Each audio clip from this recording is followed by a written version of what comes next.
Welcome, everyone. This is the EBI series hosted by the Energy and Biosciences Institute. My name is Yi, and I'll be your host today. As the first video of the series, we have Rich Lyons, the Chief Innovations and Entrepreneurship Officer at UC Berkeley with us. Welcome, Rich. Thank you. Today, our video is going to cover some general topics about entrepreneurship. So at first, Rich, would you like to share with us a little bit about what you do for UC Berkeley? Sure, happy to, Yi. Thanks, and thanks for the invitation to talk to you today. There are a number of things that fit into this entrepreneurship and innovation portfolio naturally. Things like Skydeck, which is, many of you would know, the campus's main accelerator in lots of different fields, life sciences included. The intellectual property management, or sometimes called the technology transfer office, reports into me, so that's a natural thing that I oversee. And then there are elements that have to do with curriculum, for example, around innovation and entrepreneurship that connect to me in one form or another. So those are some of the main areas. Oh, that's interesting. It feels like you're in a lot of different parts of Berkeley. Well, I think I am, and it's actually a lot of fun because this job didn't exist before I started in it. We get to create it as we go along. So for some people, that fuzziness is uncomfortable, but the ambiguity is actually a lot of opportunity, I think. That's great. All righty. So let's start with some of the questions that we've have for you. With the rise of Facebook, Google, and other tech companies in the last decades, do you think the general public's perception of startup culture, entrepreneurship has changed over time? I think it has. I mean, the examples that you gave are, of course, foremost in a lot of people's minds. I think it goes even wider than that, though. I mean, when people use phrases like the gig economy, right, that we're all sort of entrepreneurs now, when people go into the economy and their professional lives, people sort of plug and play and do different things. And while it's not really true that we're individual entrepreneurs throughout our lives, but it's certainly trending in that direction. So the idea that our professional selves are in fact need to be very entrepreneurial as you look for opportunities and you reinvest in yourself to take on new things, especially given how dynamic the economy is. So while tech is a really good example, I think people are seeing it really across the economy. And then the one other thing that I would add that's also relatively macro is this idea that companies, it used to be, there's a famous book in innovation called The Innovator's Dilemma. And the idea was when companies get really big, they get bad at doing innovation, and that spells real trouble for them. And I think one of the things we've seen over the last 10 or 15 years is that big firms are realizing that they don't have what we economists, I'm an economist, call comparative advantage in innovation necessarily, but they can purchase it. So they are buying a lot of startups. They are constantly scanning the environment to see what new technologies are being incubated and built in the early stages by startups, and then they acquire the startups. And there's a lot more of that happening than there was 10 years ago. So it's a pretty fundamental way to think about how big companies are evolving over time. Interesting. So with that, what do you think the current understanding or awareness of the startup industry is among young adults, like undergrads or high school students? Well, I think those that sort of come from a family or a background in that area or have a particular passion for it, of course, some of them know quite a lot. But I think the quick answer to your question is not very much. I mean, I think of myself at that age. I mean, when you're undergrad age, my daughter's 18. She just finished Berkeley High School. She's going off to college, right, in the fall. And this is just one story, right? But I was talking to her and we were figuring out how she writes her essays and things like that. And I was saying, well, you're an entrepreneur. You founded a company. And she said, no, I'm not. I have not. But I was saying, but you actually sell clothing on some of these online sites and stuff like that, right? Used clothing. I mean, you figure out what you can sell, what price, how you ship it, what your inventory is. And it's sort of like, oh, she didn't code what she was doing as an entrepreneurial activity. And I wanted her to recode it that way. It wasn't just to write the essay. It was sort of like, no, you can't be what you can't see. I wanted her to see that in herself. And she's my own daughter, for crying out loud, right? The daughter of a former dean of the business school. So I Mhm. think it's hard for people, at least initially in their lives, to see themselves through that lens. Interesting. I've known of actually high school students who started their own companies. It's mostly for like nonprofit stuff, um, but it seems there are particular high schools and programs that encourage students to do so. Do you know anything about those? Well, I know less about what's going on specifically at high schools, but I know a lot, especially some of the larger high schools that have kind of the width of programming, Berkeley High being an example. There are just so many students there, they can actually do an awful lot of different things. Hmm. But I think the idea being that we as you move through your career, even at the high school level, as you move through not just your career but also your education, sort of thinking, I'll put it this way, thinking entrepreneurially Mm. is sort of something we all need to do better. What's the white space around what I'm doing right now, and how do I fill it, right? The opportunities that may are just emerging, that kind of sensibility. And I think high schools also are starting to understand, look, we need to get more of that. So they may not have classes called Entrepreneurship 101 or Biotechnology 101, but more and more they're starting to introduce these concepts. Oh, that's interesting. I only know about this because I volunteered with them before, and they told me about their starting a company, and that a lot of their friends are, which kind of surprised me. Maybe because it's the high school they're from. Yep. But so during your position as the dean of Haas, you launched a whole suite of dual programs.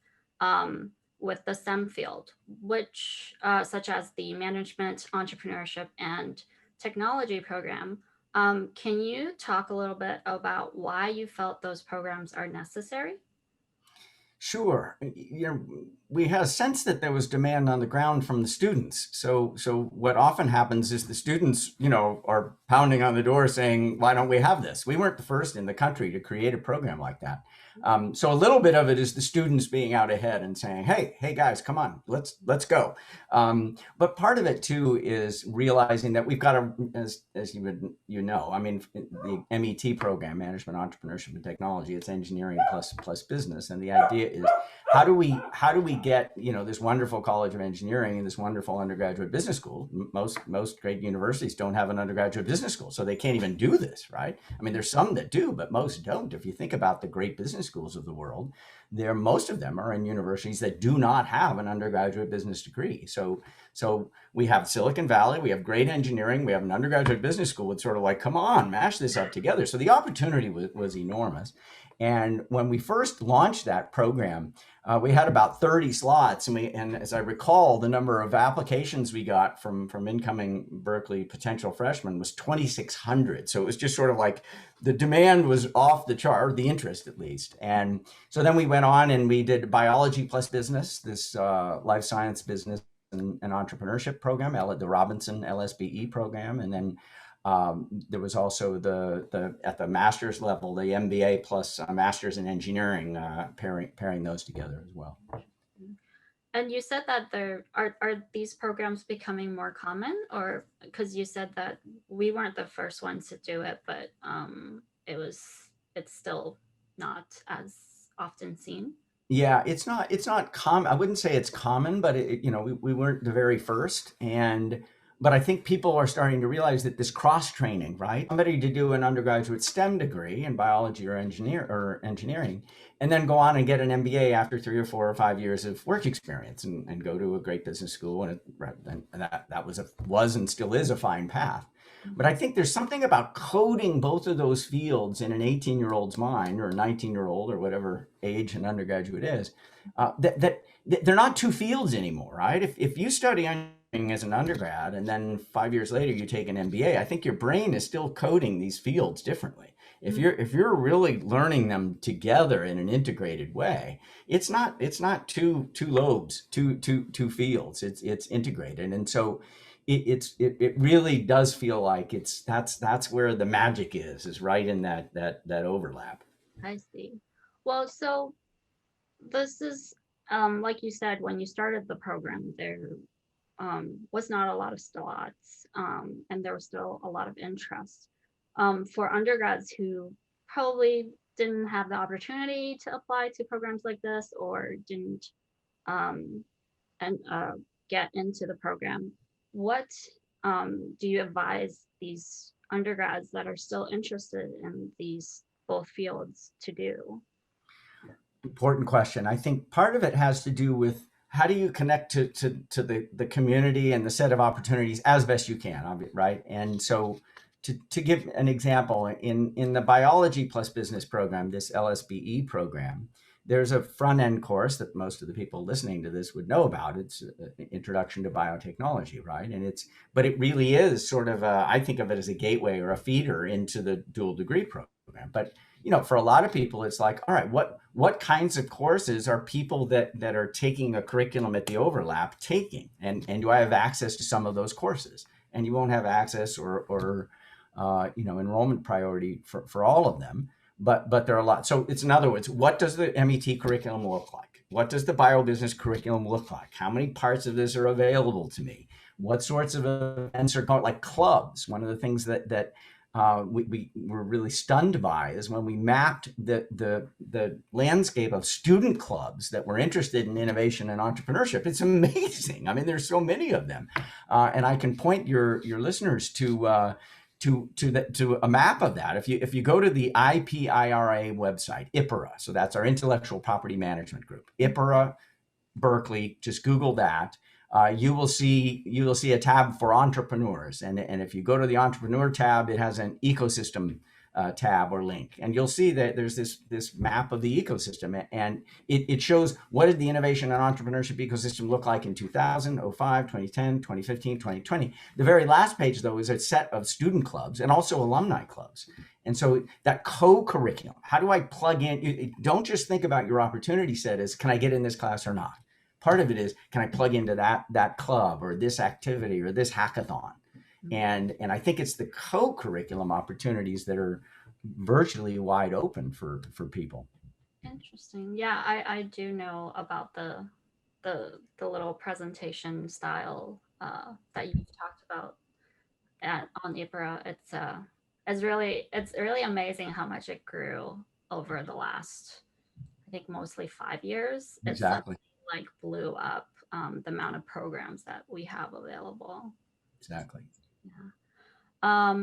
Anyways, to continue on, in your current position, could you tell us a little bit about your vision to further promote entrepreneurship and innovation at the intersection of business and STEM for the Berkeley community? There are a lot of fronts and a lot of people working on this. So this isn't just, my vision and my role, but I'll give a few examples. One of the things that we just launched, I mean, literally this week, it's like stuff is happening week by week. So we formally launched what's called the Life Science Entrepreneurship Center. Some of us call it the LSE Center, Life Sciences Entrepreneurship Center. So if you Google that, you'll find it at Berkeley.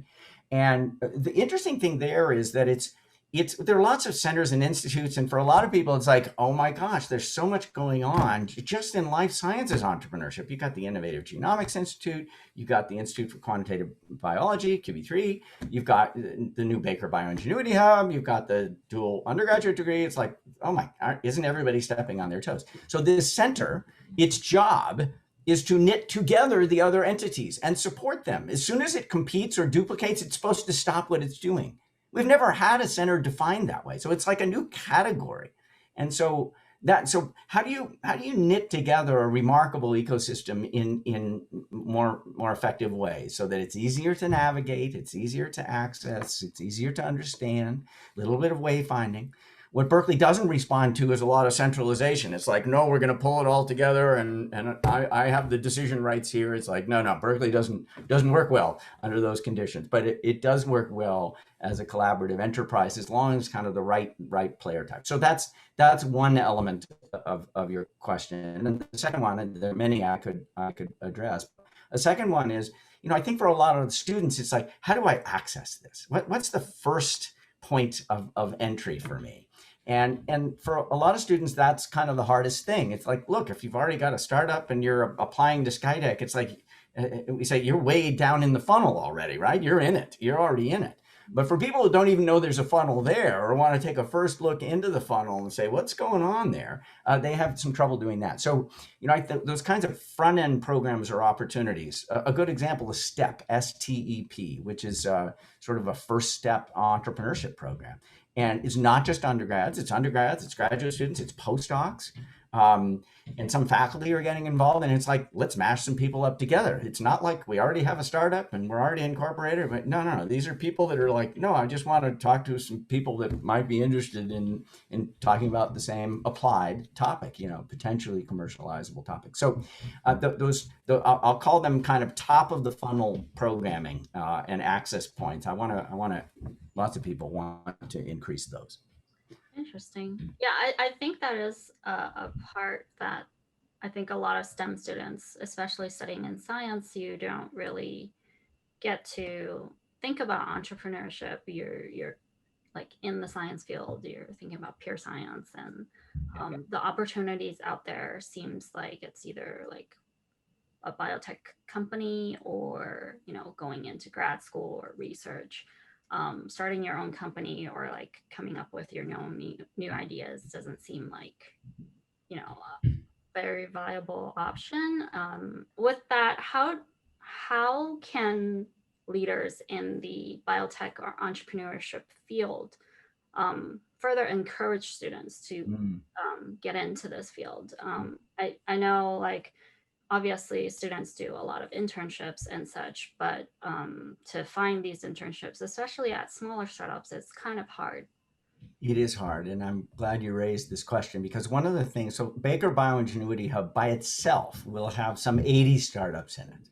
And part of what we're thinking about is how do we plug undergraduates into internship or other work opportunities or research opportunities with those startups. And, to have 80 startups that are, basically under Berkeley's roof at the same time in the same place, it's like, well, we can build some program around that, right? Mm-hmm. So, that's one example of something that's going to level shift our ability to provide a bunch of opportunity, not just for undergrads, for grad students, for postdocs, and for faculty, but certainly for undergrads. So I think that's one of the ways that we can do that. A second way that we can do this is, I mentioned this Life Sciences Entrepreneurship Center, this brand new center. Well, one of the things that center is going to do is significantly expand internship opportunities for undergraduates. That's part of its going to focus. Now, QB3 was doing some of that and doing it well, but it's like, but could we make that 4 or 5 times as large, right? And so we're having lots of conversations with the people that were running that program at QB3. We don't want to be stepping on top of each other. We're not here to compete. But the idea is, let's figure out what we can do to be 4 or 5 times as large. And some of those internships will be with big pharma companies, so that's a little bit more on the traditional side. But I think part of what we want to build out is, well, how do we increase the internship opportunities in startups that aren't currently at Berkeley or next to Berkeley, sort of the wider ecosystem of startups. Oh, that's good to know. I think having those opportunities come up would be real. I know the QB3 program, they always get so many applications, but they can only Exactly put so many people in positions that they have. Um, but in that sense, what kind of advice or encouragement would you give students that are looking to branch out into entrepreneurship and startup that hasn't had the opportunity yet? Yeah, one of the I'll go back to something we talked about earlier, and that is, start to think about stuff you've already done in an entrepreneurial way. I told that one story about my daughter who was operating as an entrepreneur, no two ways about it, but just didn't think of herself that way at all. So I think for most earlier in their life people, if they kind of think through some of the, well, here's a question: what's the most entrepreneurial thing you've done in your life so far? It doesn't mean you have to, oh, I've started a company. I haven't started any company. Sort of, yeah, but you've done some stuff, right? You started a club. You started an effort. You pulled some people together to do X or Y or Z or whatever, right? That's entrepreneurial, right? That's what we're thinking about here. And did you have fun doing it? Right? Part of this is about, look, is this where I find my best energy? Is this really what gets me going? I know early on in my life, I had a small construction business. I was doing redwood hot tubs and decks and stuff like that. I was in high school and at Berkeley. I was an undergrad. I had so much fun. I loved it, but it felt like, you got to bid the project, you got to manage the costs, you got to deliver. It's just, you're out in the sunshine. It's like, wow, this is so much fun. And of course, my life took a different turn after that. But you have experiences like that. And if you listen to them, if you reflect on them, you start to realize, wait, this is where I'm finding my best energy. I do want to stoke this in my life, or at least have opportunities in my life that will continue to reinforce that feeling. So anyway, that's an introspection point. I don't think the spirit of your question was about introspection, but I would really start there.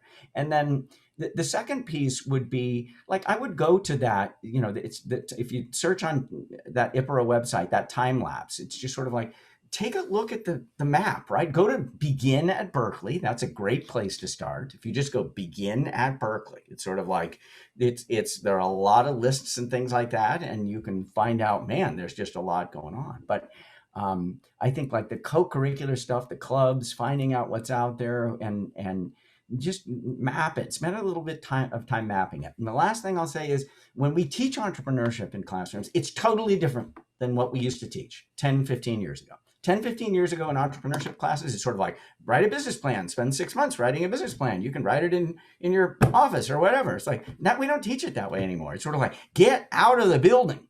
Go talk to 10, 15, 100 potential customers. We call it customer discovery in the jargon, but it's sort of like, you have an idea, go talk to people who might want to buy that. And I guarantee you have a few of those conversations and realize, wow, my idea A is not going to fly, but B or idea C, so I'm going to start testing B and C. It's only after you've had 50 or 100 of those conversations that you're actually ready to sit down and write a business plan. So get out of the building is sort of the message. And I think that's part of what my advice would be, is sort of get out of the building in your search for entrepreneurial opportunities. Go meet some club members. Go find out what these clubs are up to. There's a hackathon. Find out what the heck a hackathon is if you haven't been part of one, right? It's just demystify chunks of it. But you have to actually get out there to do that. That's great advice. Thank you so much, Rich, for joining us. I think our time is up, but thank you for all the advice and answering our questions. We hope to maybe see you in our panel later. Thanks for checking out the EBI seminar series. If you enjoyed the series, please like this video and subscribe to the EBI YouTube channel for more content on entrepreneurship and biotech. All of our social media will also be linked in the description box down below. Thanks for watching.